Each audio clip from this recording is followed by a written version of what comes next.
Assalamualaikum warahmatullahi wabarakatuh.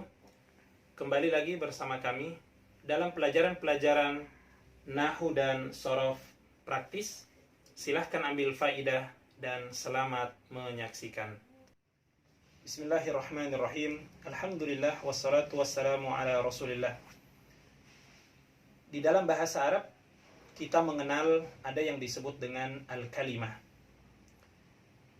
Apa itu al-kalimah?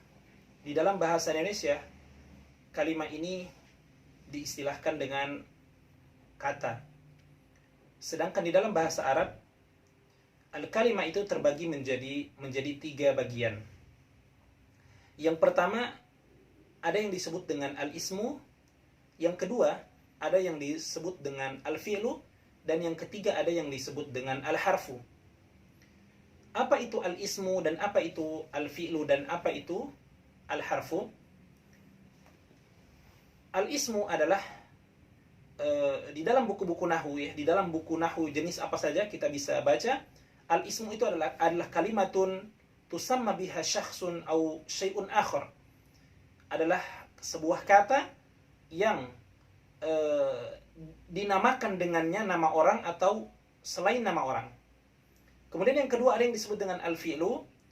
Al-fi'lu itu adalah kalimatun tadullu ala amalin hadatsa fi zamanil madhi awil hadir awil mustaqbal.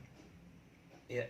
Sebuah kalimat yang menunjukkan sebuah pekerjaan, sebuah aktivitas ya, yang terjadi di masa lampau, di waktu sekarang dan akan datang.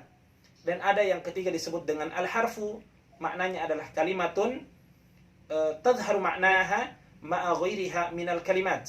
Akan nampak maknanya ketika bersambung dengan makna-makna atau dengan kalimat-kalimat yang lain. Pemirsa yang dimuliakan oleh Allah Subhanahu wa taala. Orang Arab ketika berbicara tidak keluar dari 3 garis besar ini.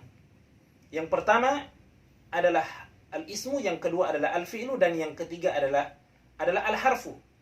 Kita berikan satu contoh dalam bentuk jumlah. Jumlah itu dalam bahasa Arab artinya dalam bentuk kalimat yang terdiri dari kata-kata sehingga menjadi sebuah kalimat.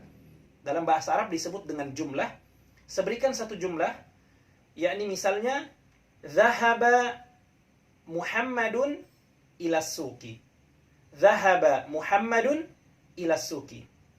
Kita akan ambil di sini mana yang disebut, mana di sini isim dan mana di sini fiil dan mana di sini huruf.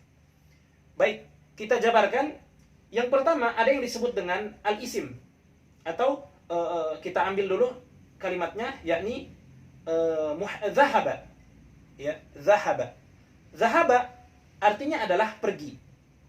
Yang namanya pergi membutuhkan energi, menunjukkan sebuah aktivitas. Ya, sebuah pekerjaan. Maka tentu ini bukanlah isim dan juga bukan huruf, tapi ini adalah fi'il. Kemudian yang kedua, Muhammadun. Maknanya ini adalah nama orang.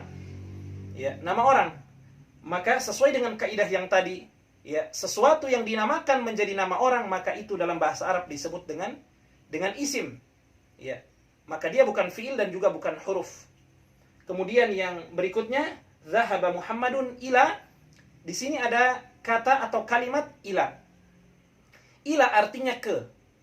Ketika kita memasang makna ini ya sendirian, maka dia tidak memiliki makna, tidak memiliki kedudukan di dalam sebuah kalimat. Artinya adalah ke. Ya. Maka inilah yang disebut dengan huruf. Ya. Kenapa? Karena dia akan nampak maknanya ketika bersambung dengan kalimat-kalimat setelahnya. Ya, kita lihat di sini kata ila Zahaba Muhammadun ilal madrasah. Ya, misalnya.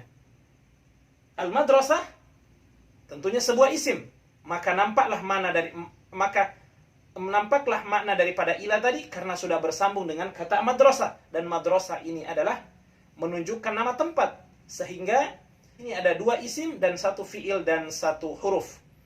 Para pemirsa yang dimuliakan Allah, ketika kita menguasai 3 garis besar ini dalam bahasa Arab, ya, kita kuasai dengan benar, maka kita bisa memahami Al-Quran, kita bisa memahami hadis-hadis Nabi SAW, dan kita bisa membaca, memahami buku-buku para ulama, dan kita mampu bercakap dengan bahasa Arab yang indah, dan kita berbangga dengan bahasa yang mulia ini.